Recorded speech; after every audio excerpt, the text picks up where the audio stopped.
시청자 여러분 안녕하십니까? 10월 31일 목요일 JCN 모닝뉴스 시작합니다. 역시 울산 시민도 예외는 아니었습니다.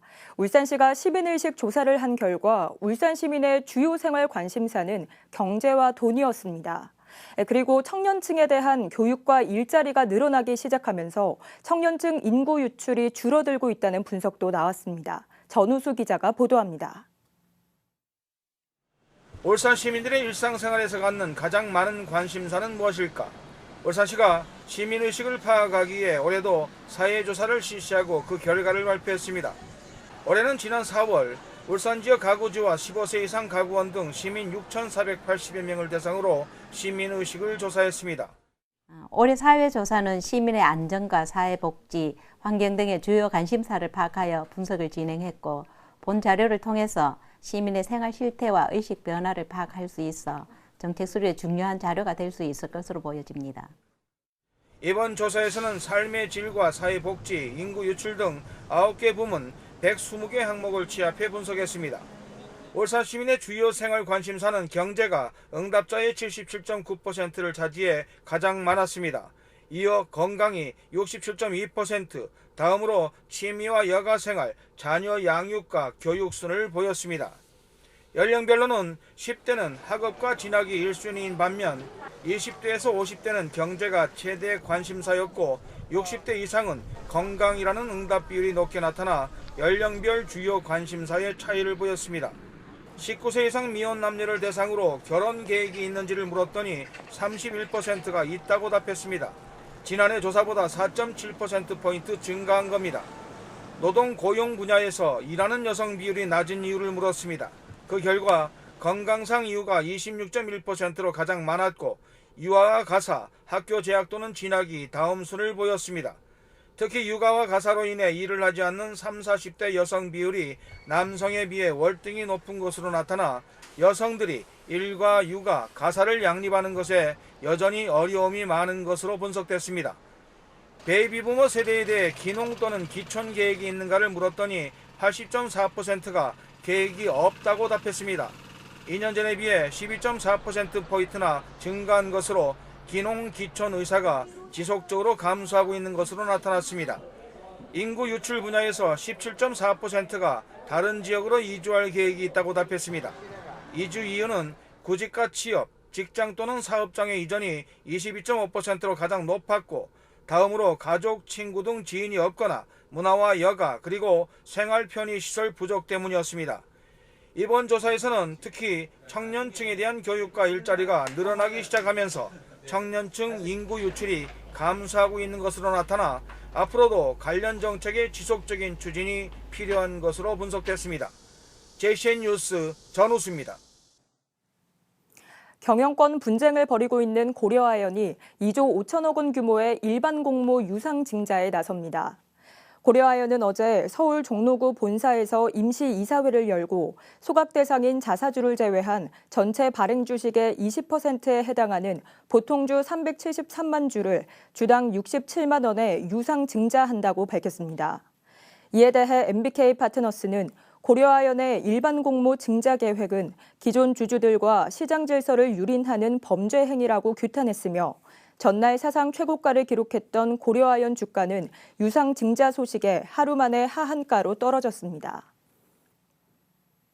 울산시의회 새 의장 선출을 위한 국민의힘 후보자 등록이 오늘 마감되면서 그 결과가 주목됩니다. 국민의힘 울산시 의원들은 오늘 오후 5시까지 울산시당의 시의회 의장 후보 등록 절차를 밟고 다음 날인 11월 1일 본회의 폐회 이후 의원총회를 통해 의장 후보를 선출할 예정입니다. 이어 국민의힘은 다음 달 18일 정례회 2차 본회의에서 전체 의원을 대상으로 새 의장을 선출한다는 방침입니다. 현재 새 의장에는 의장 당선 이후 직무가 정지된 이성용 의원의 출마가 확실시되는 가운데 또 다른 제3의 후보가 나서서 경합을 벌이게 될지에 관심이 모아지고 있습니다.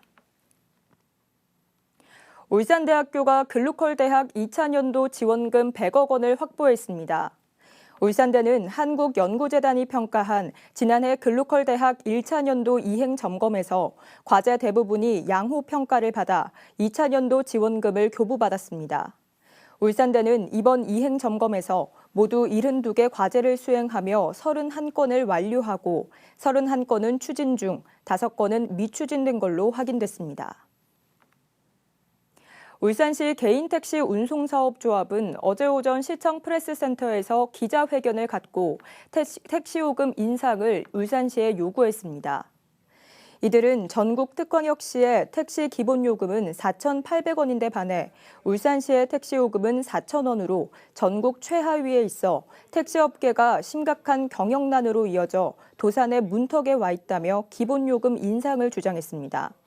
한편 울산시는 내년 1월부터 택시 기본요금을 현행보다 500원 인상된 4,500원 인상을 검토 중인 것으로 알려졌습니다. 남자 교사가 같은 학교에 근무하는 동료 여교사를 성추행했다는 신고가 접수돼 경찰이 수사에 나섰습니다. 경찰 등에 따르면 최근 울산의 한 학교에 근무하는 남자 교사 A씨가 같은 학교 동료 교사들과 회식 자리를 끝내고 귀가하던 중 여교사 B씨를 성추행한 것으로 알려졌습니다. 사건 직후 피해자는 경찰에 신고했으며 학교 측으로부터 관련 사실을 보고받은 울산시 교육청은 수사 개시 통보가 오는 대로 징계 절차 등에 착수할 예정이라고 밝혔습니다.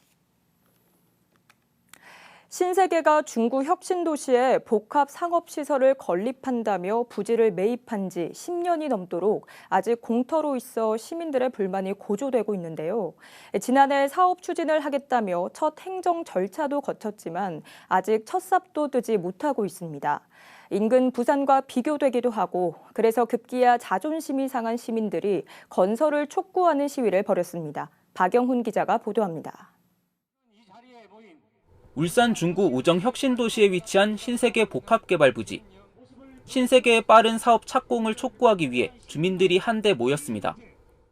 신세계의 책임 있는 행동을 촉구한다. 촉구한다. 촉구한다. 지난 2013년 신세계가 복합상업시설 건립을 목적으로 매입한 해당 부지는 10년 만인 지난해 11월 도시관리계획 결정고시가 났습니다.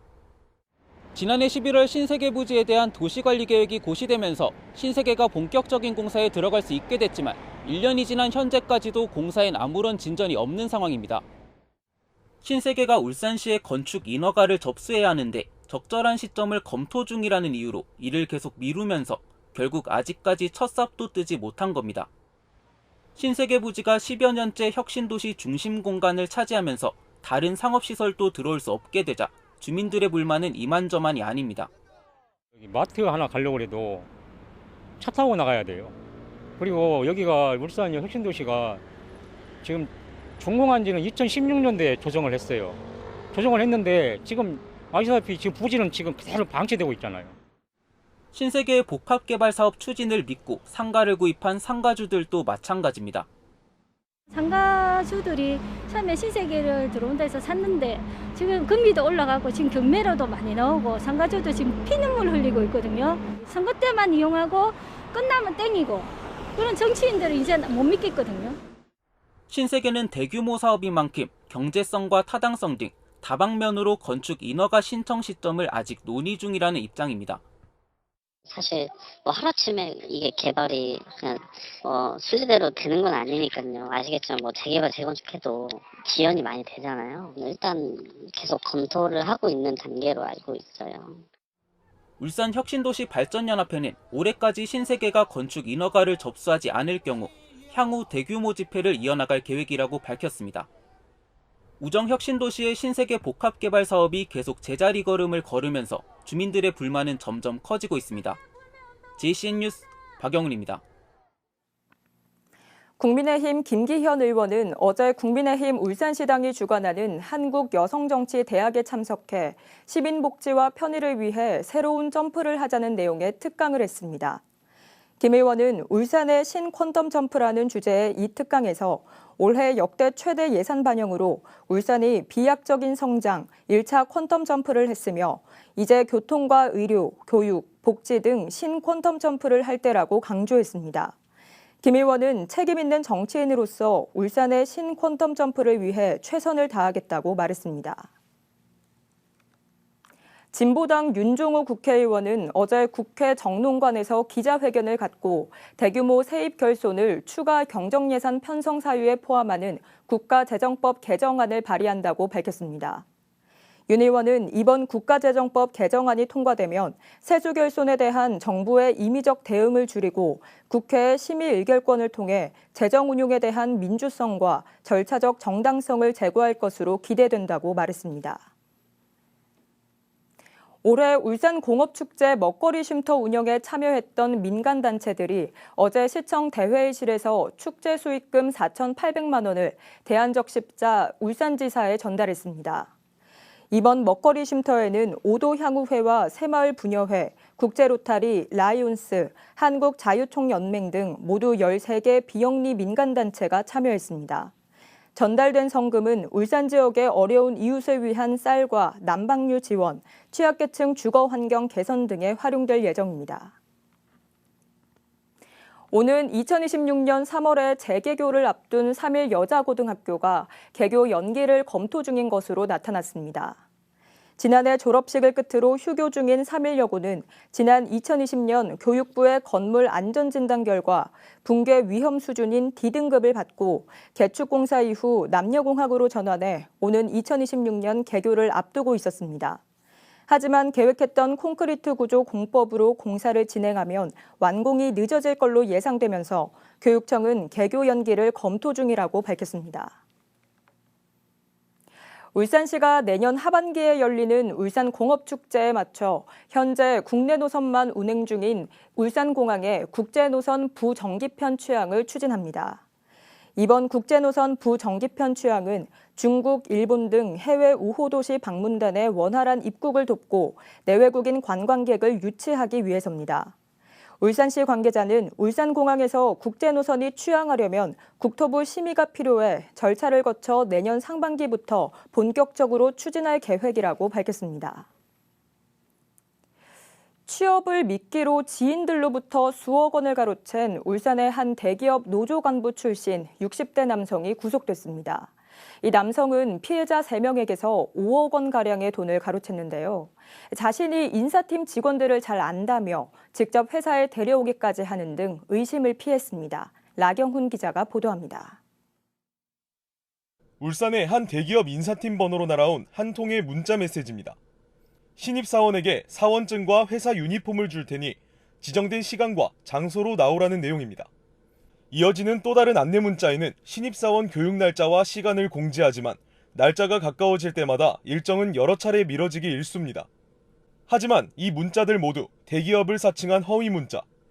울산의 한 대기업 노조 간부 출신인 60대 남성 A씨가 직장 동료와 지인들에게 자녀들을 대기업에 취업시켜주겠다고 속여 돈을 가로챈 겁니다. A씨가 피해자 3명을 속여 챙긴 돈만 5억 원. 인사팀 직원들과 친분이 있다며 피해자들을 안심시키고 심지어 직접 회사 안으로 데리고 들어가며 의심을 피하기도 했습니다. 노조 간부라는 직책을 이용해서 주위 동료들한테 자녀 취업 청탁이 들어오면 로비 자금으로 돈을 받고 특별 채용 형태로 입사시켜 주겠다. 이렇게 거짓말을. A씨와 범행을 공모한 또 다른 노조 간부 출신 B씨도 같은 방식으로 30명에게서 23억 원을 가로챘습니다. 하지만 B씨는 수사가 시작된 후 지난 3월 극단적 선택을 하면서 사건은 종결됐습니다. 정식적으로 온라인 입사 지원을 받아서 채용을 진행하고 있습니다. 그래서 뒷돈을 주고 들어간다든지 정식적인 방법이 아니고 우회적으로 입사를 할 수 있는 방법은 없으니까. 실제로 A씨에게 채용을 부탁한 사람들 가운데 취업으로 이어진 사람은 없는 것으로 확인됐습니다. 경찰은 A씨를 사기 혐의로 구속하고 공범이 더 있는지 추가 조사에 나설 계획입니다. JCN 뉴스 라경훈입니다. 유니스트가 과학기술정보통신부의 첨단 바이오 글로벌 공동연구센터 구축 사업에 최종 선정됐습니다. 이번에 선정된 사업은 2건으로 생명과학과 이자일 교수와 바이오 메디컬 공학과 조윤경 교수는 3년간 각각 20여억 원을 지원받아 유럽 아시아 연구기관과 바이오 유망기술 분야 공동연구에 나서게 됩니다. 이자일 교수팀은 독일 분자생명과학연구소 등과 함께 항암기술 개발에 나서고 조윤경 교수팀은 일본 도쿄대학교 등과 협력해 근육 손상 부위별 치료 솔루션을 제공하는 복합 시스템 개발에 나설 계획입니다. 동부에 있는 동부회관이 공공생활체육시설로 리모델링한 뒤 동부체육센터로 이름을 바꿔 새로 문을 엽니다. 동구청은 동부회관의 새 이름을 공모한 결과 동부동이라는 지리적 위치를 반영하면서도 주민들이 부르기 쉬운 점을 감안해 동부체육센터로 최종 선정했다고 밝혔습니다. 동구청은 동부체육센터를 연말까지 완공한 뒤 시범 운영을 거쳐 내년 상반기에 정식 개소할 예정입니다. 건강보험 심사평가원이 실시한 만성 폐쇄성 폐질환 적정성 평가와 결핵 적정성 평가에서 울산 지역 병원 9곳이 1등급을 획득했습니다. 만성 폐쇄성 폐질환 적정성 평가에선 울산 지역 병원 8곳이 최고 등급인 1등급을 획득했으며 특히 동강병원과 울산병원은 9회 연속으로 1등급을 기록했습니다. 결핵 적정성 평가에선 울산 지역 병원 3곳이 1등급을 획득했으며 울산대병원과 동강병원은 두 적정성 평가 모두에서 1등급을 달성했습니다.